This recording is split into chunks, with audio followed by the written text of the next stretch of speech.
కూడా బలంగా మార్చుకుని 5వ సంవత్సరం తర్వాత నుంచి కూడా 5 నుంచి 6 వారాల సమయంలో దాదాపు 90 నుంచి 100 అడుగులు పైకి ఎత్తుకు ఎదుగుతుందండి.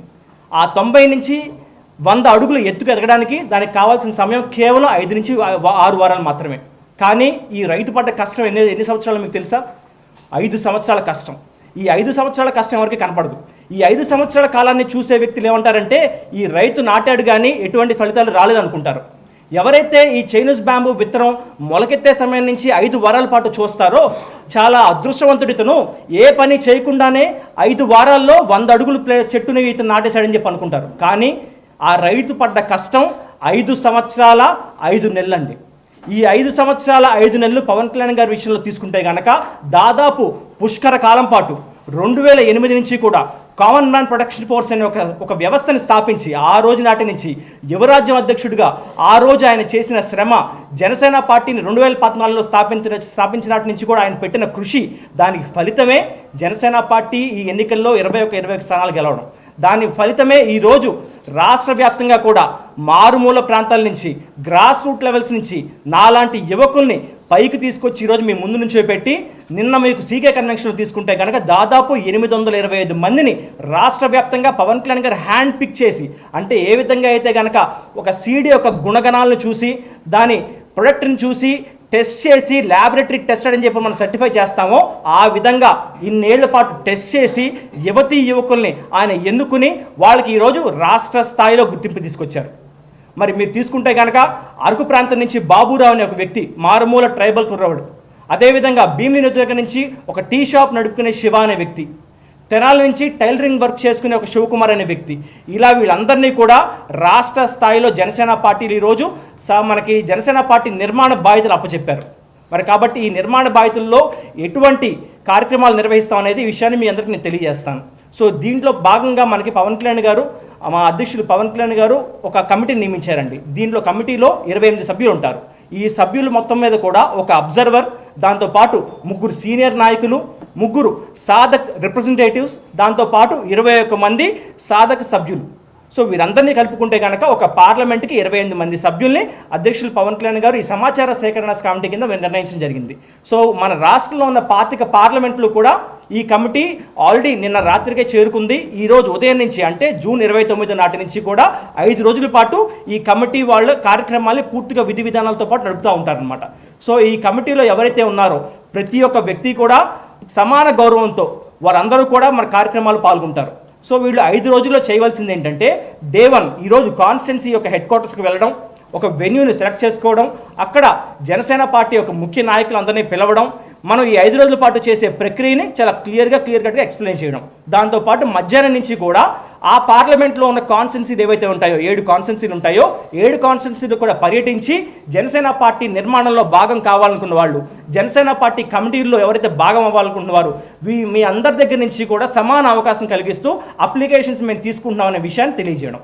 రేపు డే 2 ఉదయం 10 నుంచి కూడా మధ్యాహ్నం 2 గంటల వరకు ఈ అప్లికేషన్ తీసుకునే ప్రక్రియను ప్రారంభిస్తారండి. సో ఈ అప్లికేషన్ ప్రక్రియలో ఒక వెల్కమ్, ఒక రిసెప్షన్ డెస్క్ ఉంటుంది.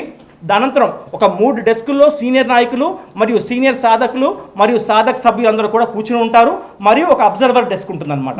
సో దీంట్లో మేము ఇచ్చే అప్లికేషన్ ఏదైతే ఉంటుందో ఆ అప్లికేషన్ని తీసుకుని దాంట్లో ఉన్న వివరాలన్నీ కూడా వారు ఏ స్థాయిలో పనిచేయాలనుకుంటున్నారు, ఏ వింగ్లో పనిచేయాలనుకుంటున్నారు అనే విషయాన్ని మెన్షన్ చేస్తూ దానికి అదనంగా వారి దగ్గర జనసేన పార్టీకి కానీ మరి ఏ ఇతర పార్టీలకు కానీ కష్టపడిన విషయాలు ఉంటూ వివరాలు, ఫోటోలు ఉంటే కనుక వాటికి జత చేసి పూర్తి అప్లికేషన్ని ఫిల్ చేసి మాకు మా ఏదైతే ఈ అబ్జర్వేషన్ కమిటీ ఉంటుందో అబ్జర్వర్కి హ్యాండ్ ఓవర్ చేయడం జరుగుతుంది.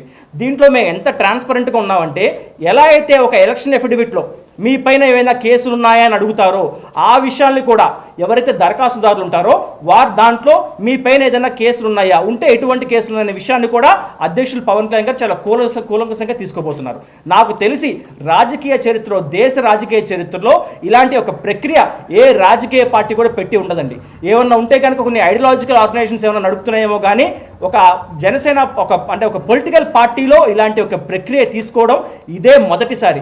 ఏ అధ్యక్షుడైతే, ఏ పార్టీ వ్యవస్థాపకుడైతే కొన్ని ఏళ్ల పాటు గ్రౌండ్లో తిరిగి ప్రజా సమస్యలు తెలుసుకుని ఏ విధంగా అయితే ప్రజల్లో మమేకం అవుతాడో అలాంటి వ్యక్తి మాత్రమే సామాన్య కార్యకర్తలు ఒక కష్టం తెలుసుకుని సామాన్య కార్యకర్తల్ని మెంబర్షిప్ దశ నుంచి కూడా లీడర్షిప్ వరకు తీసుకెళ్లే ఒక బాధ్యత వాళ్ళు తీసుకుంటారు. మరి ఇతర పార్టీల్లో మా తర్వాత పెట్టిన పార్టీలు కానివ్వండి, మా ముందు పెట్టిన పార్టీలు కానివ్వండి, నేను ఛాలెంజ్ చేసి చెప్పేది ఏంటంటే ఇలాంటి ఒక ఇంటర్నల్ డెమోక్రసీ మరి ఏ విధంగా అయితే కనుక అబ్రహాం లింకన్ గారు for the people, by the people, to the people అని చెప్పారో మరి అదే విధంగా ఒక ఇంటర్నల్ డెమోక్రసీలో జన సైనికుల యొక్క కోరిక మేరకు జన సైనికుల కోసం జన సైనికుల చేత ఎన్నుకోబడే ఒక కమిటీకి అయితే ఉండబోతుంది. దీంట్లో ఈ కమిటీ యొక్క మెయిన్ బాధ్యత ఏంటంటే అప్లికేషన్స్ తీసుకోవడం. ఏ కార్యకర్త అంటే ఏ ఉద్యమి దీంట్లో ఏంటంటే ప్రతి ఒక్కరికి కూడా మెంబర్షిప్ ఉన్న వ్యక్తులు మాత్రమే ఎలిజిబుల్గా ఉంటారండి. సో జనసేన పార్టీ సభ్యత్వం ఉన్న ఏ వ్యక్తి అయినా సరే ఈ కమిటీ వద్దకు రావచ్చు. వారు ఏ స్థాయిలో పనిచేయాలి అనుకుంటున్నారో ఆ విషయాన్ని క్లియర్గా రాసి అబ్జర్వర్కి ఇవ్వచ్చు. సో దీంట్లో ఉన్న వ్యక్తులకు ఎటువంటి కూడా షరతులు ఉండవు. కానీ పూర్తిగా ఏదైతే కమిటీ ఉంటుందో కమిటీ బాధ్యత ఏంటంటే పవన్ కళ్యాణ్ గారి ఈ committee will be the eyes and ears of Pawan Kalyan గారు. సో ఇచ్చే ప్రతి మాట కూడా పవన్ కళ్యాణ్ గారికి చేరవేస్తారు, చూసే ప్రతి విషయాన్ని కూడా పవన్ కళ్యాణ్ గారికి చేరవేస్తారు. సో ఈ విధంగా ఈ కమిటీ కేవలం అభ్యర్థుల్ని తీసుకోవడం వరకు మాత్రమే పరిశీలిస్తుందండి. అనంతరం తీసుకున్న అప్లికేషన్స్ని ప్రతిరోజు కూడా సాయంత్రం ప్రెసిడెంట్ సెంట్రల్ టీం నుంచి ఉన్న 5 వ్యక్తులు దీన్ని డిజిటలైజ్ చేసి ఏ రోజుకి ఆ రోజు సెంట్రల్ ఆఫీస్కి ఎన్ని అప్లికేషన్లు వచ్చినాయి, ఎవరు అప్లై చేశారనే విధాన్ని డిజిటలైజేషన్ ద్వారా సెంట్రల్ ఆఫీస్కి అందజేస్తారు. అనంతరం ఎవరికి ఏ పోస్ట్ రావాలి అనే విషయం మాత్రం పూర్తిగా అధ్యక్షులు శ్రీ పవన్ కళ్యాణ్ గారు మాత్రమే డెసిషన్ తీసుకుంటారు. మరి ఏ విధంగా అయితే కనుక ఈ కమిటీలో 28 మందిని కూడా గ్రామ స్థాయి నుంచి కూడా ఎన్నుకుని పవన్ కళ్యాణ్ గారు ఈ స్థానాన్ని కల్పించారో అదే స్థాయిలో పవన్ కళ్యాణ్ గారు పరిశీలించి అప్లై చేసుకున్న ప్రతి ఒక్కరికి కూడా వాళ్ళు మండల స్థాయా, గ్రామ స్థాయా, పార్లమెంట్ స్థాయి అనే విషయాన్ని పవన్ కళ్యాణ్ గారు చాలా క్లియర్గా ఎక్స్ప్లెయిన్ చేస్తూ ఒక ప్రాపర్ డెసిషన్ తీసుకుని రాబోయే రోజుల్లో వాటిని అనౌన్స్ చేస్తారు.